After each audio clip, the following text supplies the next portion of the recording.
Hello, everyone, and welcome to the Sustainable Finance Podcast.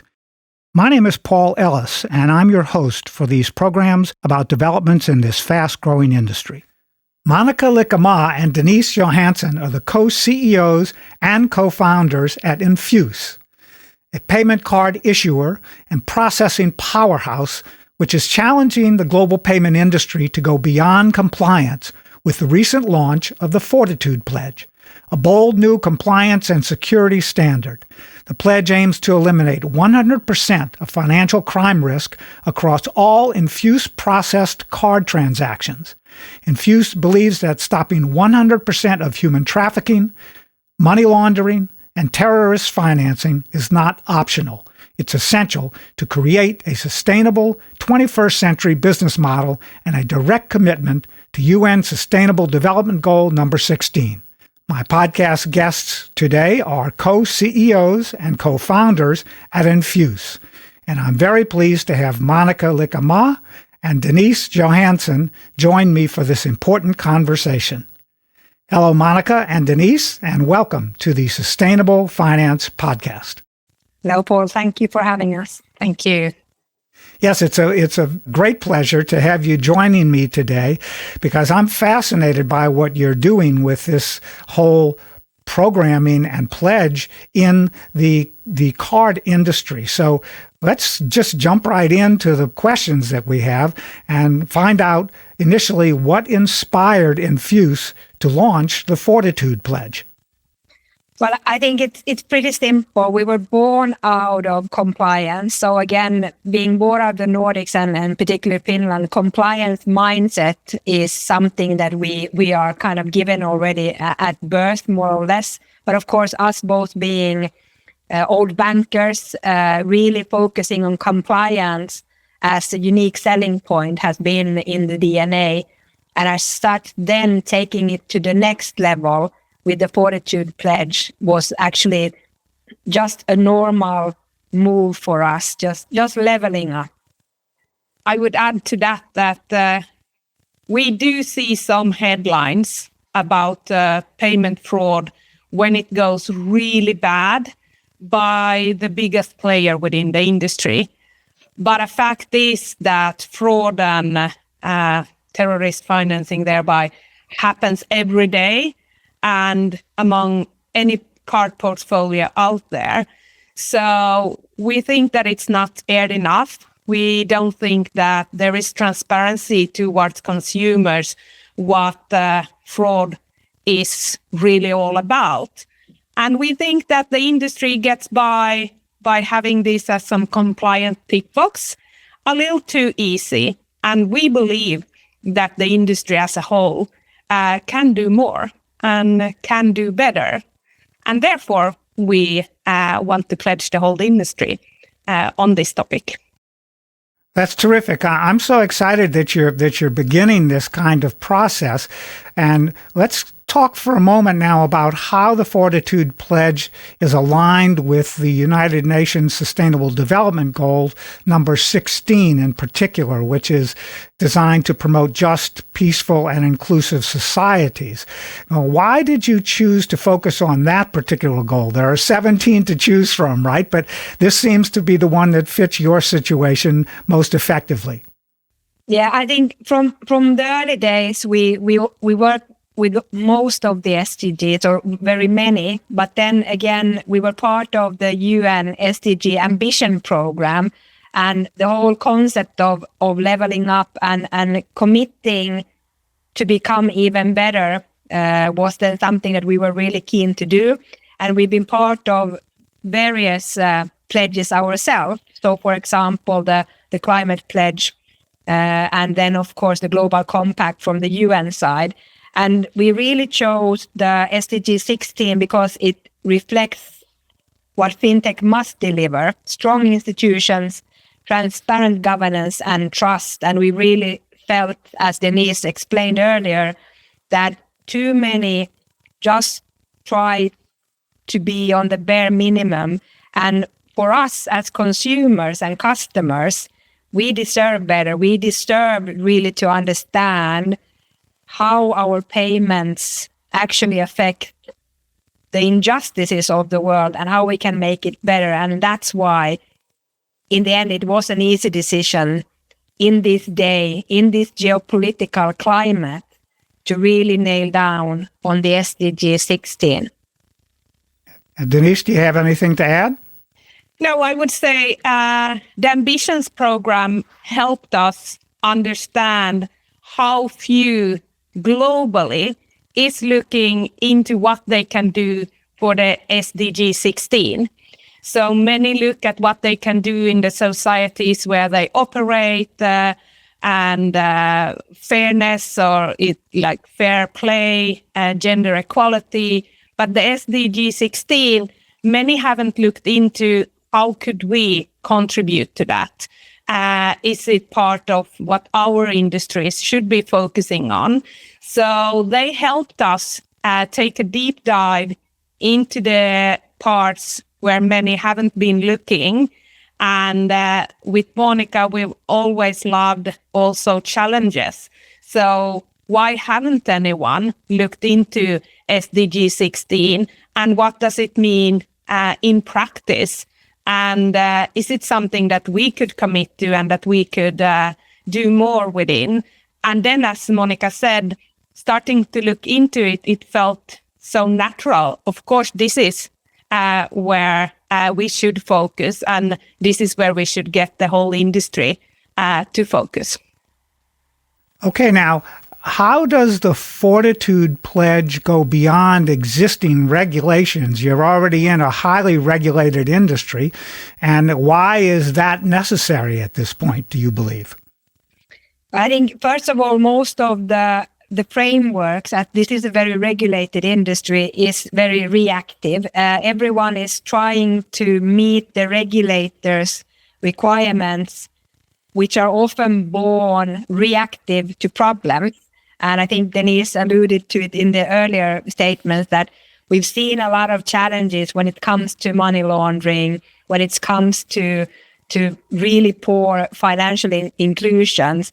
And as such, we really wanted to have that. The whole idea of fortitude equaling resilience, equaling responsible innovation. And in the end of the day, payments is really in the core of what we all do. I don't think anyone likes to pay, but everyone has to pay more or less. And really bringing that proactive governance, protective mindset has been a critical thing. And I do believe that, especially in the banking industry, because the comment we received from the UN when we chose SDG 16 was that they have never heard of a business pledging to really focus on the SDG 16. It's normally nations and governments.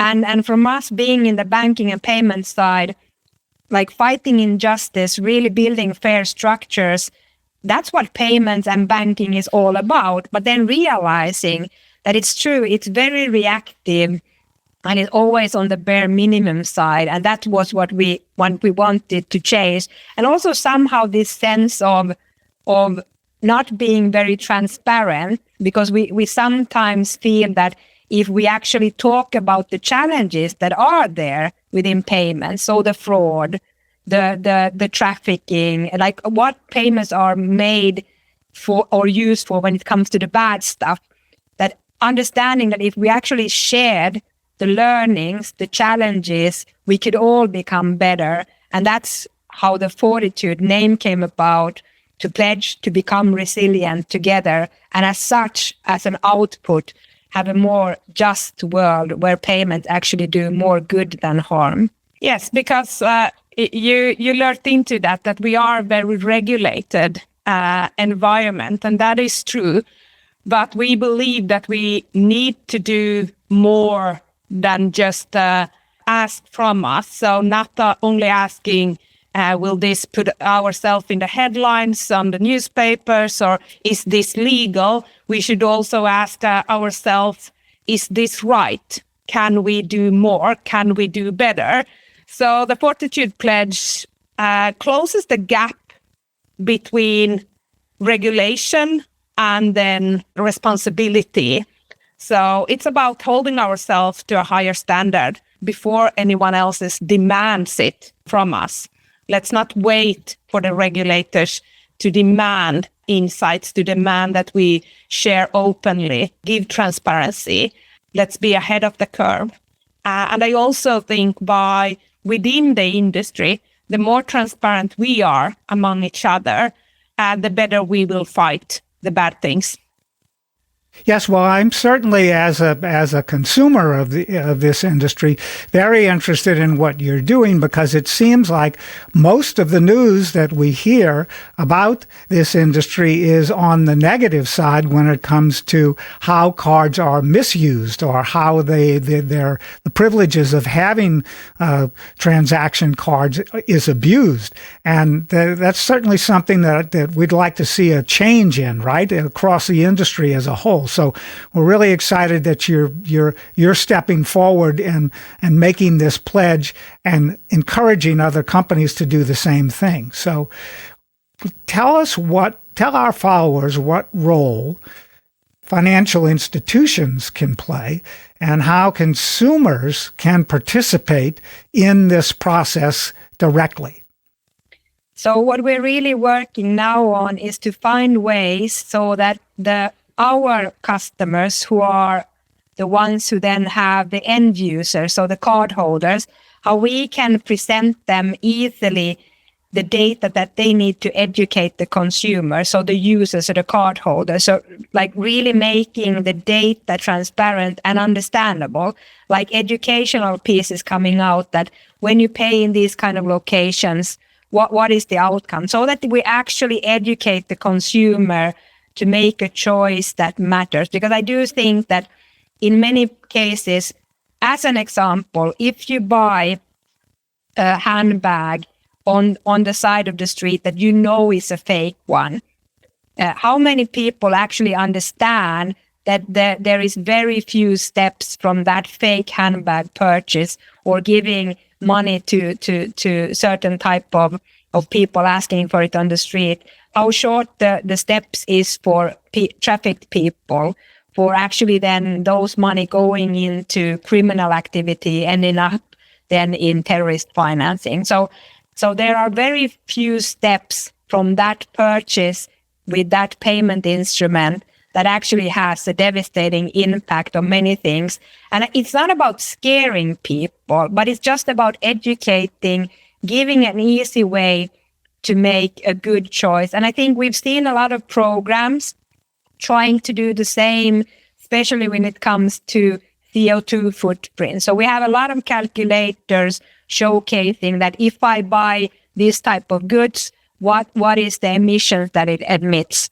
It's the same thinking that we are pushing now from educational perspective, just understanding that when I buy from these kind of shops like Shein in China, for example, really understanding what the consequences are making those payments. Because I do think that it's too easy for us as consumers or cardholders to also hide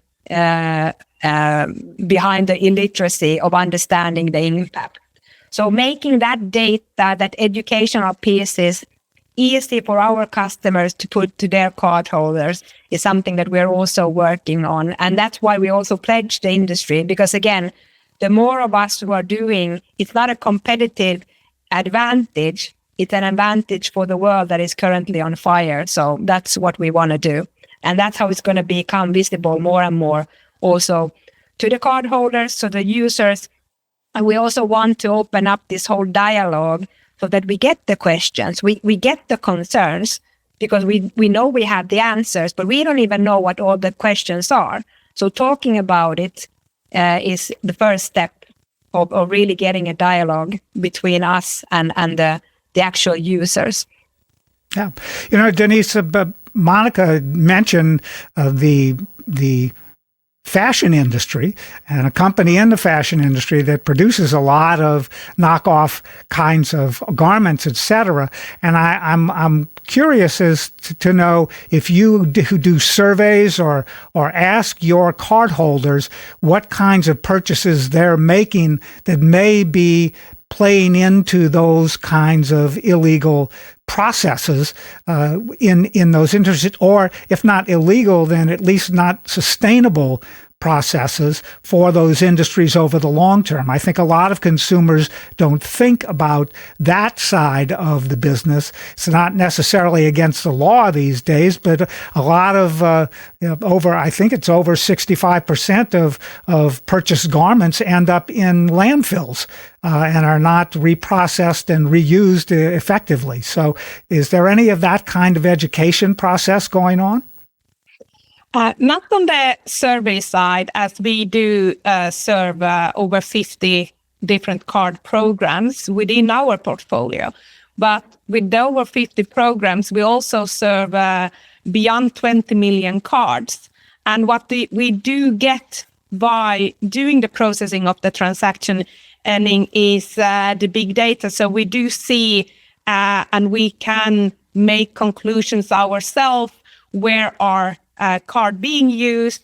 Where do we see patterns from when card been used somewhere? What fraud is coming up next, and where are those cards affected? But as Monika said, how do we utilize this big data to educate the consumers?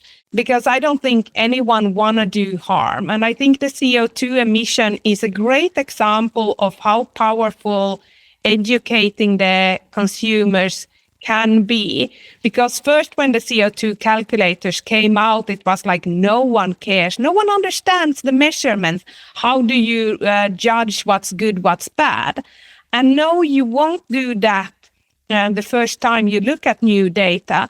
But over time, it still gives you something, and it's somewhere in the back of your head, an idea is starting to build for yourself. And somewhere today now, I would say, are we 8-10 years in from the calculators? We have more and more aware consumers than ever before. So how can we start the same trend by utilizing the big data, by sharing the big data among the industry and see if we combine everyone's data, what could that mean? And how do we take it to consumers? How do we make them aware of the chain of goods or then the bad money? Where does it end up? And we don't have the answers for that. And that's why we want to come together with the industry to figure out these things, because we do think that the answers are out there, but we will have to put a lot of smart heads together to figure out the way forward.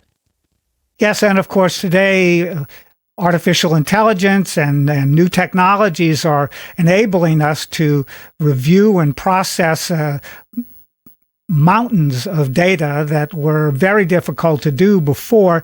And how is that kind of technology process involved in the work that you're doing as a card company, a processor? Yeah, let me start here. I would say that it's giving us a lot more of headache, but it's also giving us the tools for the future. Because the fraudsters, they are as well on the front end of utilizing new technology. So they are always ahead of the industry in finding new ways.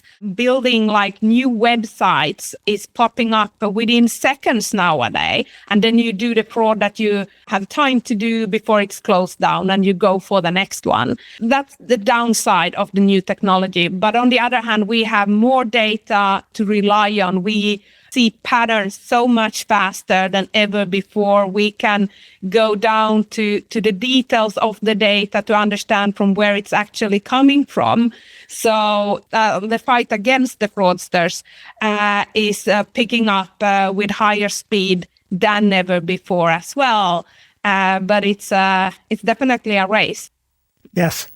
Yeah, I agree. And I think, again, it is our main focus really to utilize the capabilities we have. So from an Enfuce perspective, being cloud native, building the high availability infrastructure that we have done, utilizing the strengths of it, because that means that we have the toolings and we have the community, especially around the AWS side, on really fighting the good fight, understanding where things are coming from, where the attack surfaces can be really limited.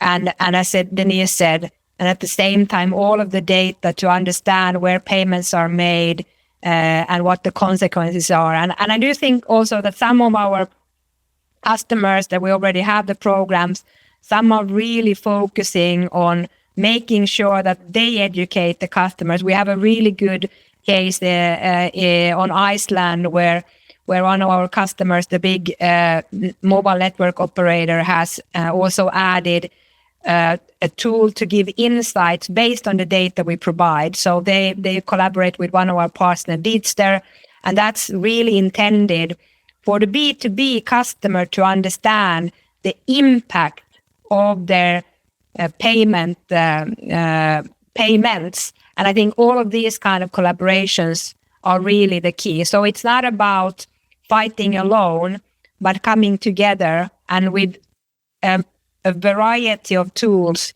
making sure that we fight the good fight. And I think that's why the pledge is so important, that really getting the like-minded together, talking about it, showcasing success factors, and then, of course, with that, making some sort of a FOMO for the other ones, that raising the bar means that mediocrity in this fight is not good enough. So whether it's large banking institutions, other financial institutions, or corporations that people are making purchases from, or even small businesses, local businesses, what you're saying is you're helping them become educated and get more involved in this process through the Fortitude Pledge as well. Any last comments that you want to make about this process? I think in general, that's a good comment, because it's about coming together, because we are in an inflection point that either we lead with responsibility or we lose the trust and relevance, and that's what we're focusing on. Yeah, and I would say no matter where you look today, geopolitical situations, macroeconomic, like, we need to come together. We need to find a joint way forward, and this is a great pledge to gather among, because I'm 100% sure everyone is aligned with us in the ambitions within this pledge. Terrific. Well, listen, thank you both, Monika and Denise, for your time today. I know you're very busy. Tell our followers where online the Sustainable Finance Podcast followers can go to learn more about Enfuce and the Fortitude Pledge, and how can they get in touch with you with questions about the issues that we've discussed in today's episode. Yes, so more than welcome to visit our webpage, Enfuce.com, and you will find more information there. And of course, reach out either through LinkedIn or then info@enfuce.com, and we'll be happy to discuss more. Great. Well, thank you very much, Monika and Denise. We look forward to having another conversation down the road as we'll follow up to today's program, and we're glad to welcome our followers to this episode and the next episode of the Sustainable Finance Podcast, which will be posted next week, drop next week. So my name's Paul Ellis, and this is the Sustainable Finance Podcast.